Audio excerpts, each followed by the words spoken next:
Shalom, kita jumpa kembali dalam Renungan Goshen Mata. Haleluya, saudaraku yang dikasihi dan diberkati Tuhan. Renungan pagi hari ini bertema, kita harus tetap teguh dalam iman. Bacaan firman terambil dari Kolose pasal 1 ayat 23. Demikian firman Tuhan. Sebab itu, kamu harus bertekun dalam iman, tetap teguh dan tidak bergoncang, dan jangan mau digeser dari pengharapan Injil yang telah kamu dengar dan yang telah dikabarkan di seluruh alam di bawah langit, dan yang aku ini, Paulus, telah menjadi pelayannya. Sebagian besar jemaat Kolose berasal dari penyembah dewa-dewa. Tetapi ada golongan Yahudi juga sangat berpengaruh dalam jemaat Kolose. Akibatnya, tumbuh dan berkembanglah suatu aliran yang mencampur adukan ajaran-ajaran Injil dengan ajaran-ajaran adat istiadat Yahudi dan unsur-unsur tahyul kekafiran. Akibatnya muncul suatu ibadah yang menyimpang dari Injil. Epafras, seorang pemimpin gereja Kolose dan bisa jadi sebagai pendiri jemaat Kolose, mengadakan perjalanan untuk mengunjungi Paulus dan memberitahukan tentang situasi yang terjadi di jemaat Kolose. Kabar tentang munculnya ajaran palsu yang mengancam masa depan rohani jemaat inilah menjadi alasan Rasul Paulus menulis surat Kolose ini ketika ia berada dalam tahanan penjara di kota Roma. Antara lain yang menjadi peringatan Paulus kepada jemaat Kolose adalah tercatat dalam Kolose pasal 2 ayat 4,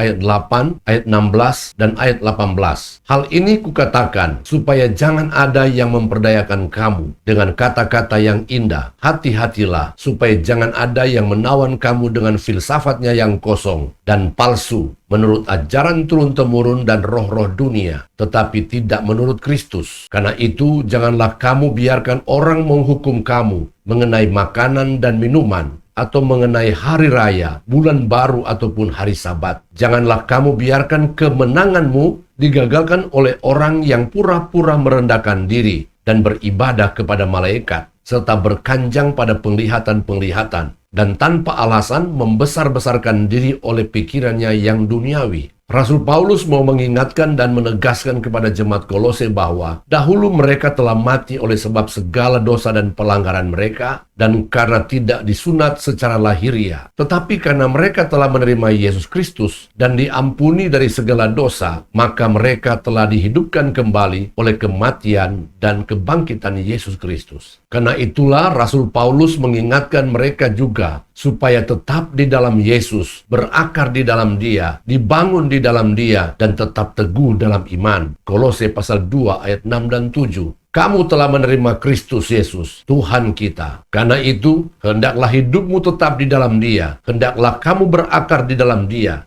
dan dibangun di atas Dia. Hendaklah kamu bertambah teguh dalam iman yang telah diajarkan kepadamu, dan hendaklah hatimu melimpah dengan syukur. Sebagaimana yang terjadi di jemaat Kolose, maka terlebih lagi di akhir zaman ini, berbagai pengajaran muncul laksana jamur di musim hujan yang akan membingungkan dan menyesatkan anak-anak Tuhan. Apalagi dengan adanya tayangan melalui media sosial, Facebook, Instagram, YouTube, WhatsApp, dan sebagainya. Karena itulah betapa pentingnya kita belajar seperti jemaat Berea yang tidak sekedar senang mendengar, tetapi suka membaca dan menyelidiki Alkitab. Kisah Rasul pasal 17 ayat yang ke-11. Di samping itu, kita harus menjadi domba Tuhan yang baik, yang mengenal dan mengikuti suara gembalanya, yaitu Yesus sebagai gembala agung, maupun kepada gembala yang telah ditetapkan Tuhan di gereja lokal kita masing-masing. Efesus 4 ayat 14. Sehingga kita bukan lagi anak-anak yang diombang-ambingkan oleh rupa-rupa angin pengajaran, oleh permainan palsu manusia dalam kelicikan mereka yang menyesatkan. 1 Timotius 4 ayat 16. Awasilah dirimu sendiri dan awasilah ajaranmu. Bertekunlah dalam semuanya itu, karena dengan berbuat demikian engkau akan menyelamatkan dirimu dan semua orang yang mendengar engkau. Amin. Tuhan Yesus memberkati.